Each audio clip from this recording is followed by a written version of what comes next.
Bom dia, mais um estudo do Vem Segue, onde eu vou compartilhar aqui segundo Nef, capítulo 25, versículo 23. Aqui, Nef, ele está falando sobre a graça de Cristo, né? Sobre a expiação de Cristo, o poder capacitador que vem por meio da expiação. Eu vou comparar esse versículo com Efésios, capítulo 2, versículo 8 e 9. Lá no Novo Testamento, quem está falando é Paulo. Ele diz assim: porque pela graça sois salvos, por meio da fé. Isso não vem de vós, é dom de Deus. Não vem das obras, para que ninguém se glorie. Então, algumas pessoas interpretam, né, dizendo que é pela expiação de Cristo que nós vamos ser salvos, e como Paulo disse aqui, né, que não vem das obras, né, para que ninguém se glorie. Algumas pessoas interpretam, né, que nós somos salvos por causa da expiação de Cristo e que as obras não são importantes. E não é isso que Paulo está ensinando aqui, tá bom? Ele está falando que por mais que você guarde os mandamentos, que você vá na igreja, seja diligente ali, obediente, por mais que você tente ser todo certinho ali, ainda assim você precisa da expiação de Jesus Cristo, tá bom? Ou seja, até mesmo um profeta, né, que leva uma vida santa ali, uma vida de comunhão com Deus, guardando os mandamentos, até mesmo um profeta, ele nunca vai conseguir chegar, né, até o reino celestial sozinho. Ele precisa da expiação de Jesus Cristo para ser salvo. Bom, e assim somos nós. Então Paulo, ele está falando exatamente isso, tá bom? Que nós somos salvos pela expiação de Cristo, né? Mas ele não está desprezando as obras. Tá bom, eu vou comparar aqui com o versículo de Nef, né? Segundo Nef, capítulo 25, versículo 23.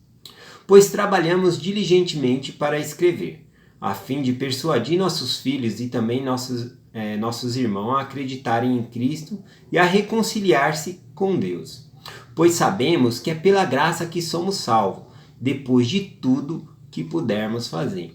Então ele fala que somos realmente salvos pela graça, pela expiação de Cristo, mas depois de tudo que nós pudermos fazer. Então eu vou fazer uma comparação aqui, tá bom? Vamos supor que eu, dentro do Evangelho, eu tenho uma capacidade, né? E dentro dessa capacidade eu vou crescendo, né? Com o tempo que eu vou passando no Evangelho, vou me aperfeiçoando, fazendo mais caridade, ministrando as pessoas. Então eu vou crescendo ali dentro do Evangelho, tá bom? A minha comunhão com Deus, a minha intimidade com Deus.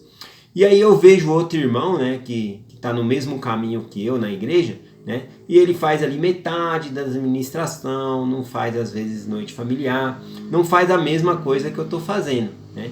E aí eu posso pensar, nossa, por que eu estou fazendo tanto e outro não está fazendo nada? Eu vou fazer a mesma coisa com ele, né, e vou me igualar ali para ficar igual.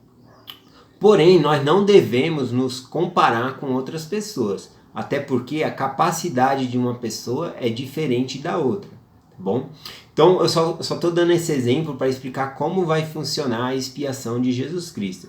Vamos supor, o meu irmão, né, que estava ali se esforçando, mesmo fazendo ali o que ele podia, né, quando for a salvação, a expiação de Cristo, né, ele vai vir até aqui, né, e buscar ele, vai completar o resto que faltava dele para ele ser salvo, tá bom? Comigo já vai ser diferente, porque eu baixei o padrão, né? Então a expiação de Cristo para mim ser salvo, ela vai vir até aqui. Por quê? Porque o resto era o que eu podia fazer para ser salvo. Então vai ficar essa lacuna aqui e aí eu não vou poder entrar no reino celestial por causa que eu não fiz as coisas certas. Eu diminuí o que eu poderia ter feito, tá bom? Então lembrando que cada um tem a sua capacidade diferente. Então o presidente Uftidor, ele disse o seguinte, né, a respeito desse versículo de Nef, né? Pergunto-me às vezes se interpretamos mal a parte, depois de tudo que pudermos fazer, e precisamos compreender que depois de tudo não é o mesmo que por causa de, né? Ou seja, depois de tudo que pudermos fazer, nós somos salvos, e não por causa do que nós podemos fazer. Bom, então não é pelas obras realmente, mas é depois de tudo que nós pudermos fazer. Eu vou terminar essa mensagem com as palavras do Heber G. Grande, né, no livro dos ensinamentos dos presidentes da igreja. Tem uma frase lá que ele gosta muito e ele usou.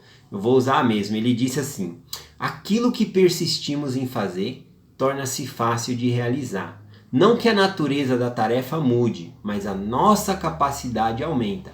Ou seja, aquilo que nós persistimos em fazer, em guardar aquele mandamento que é difícil para nós, vai se tornar fácil.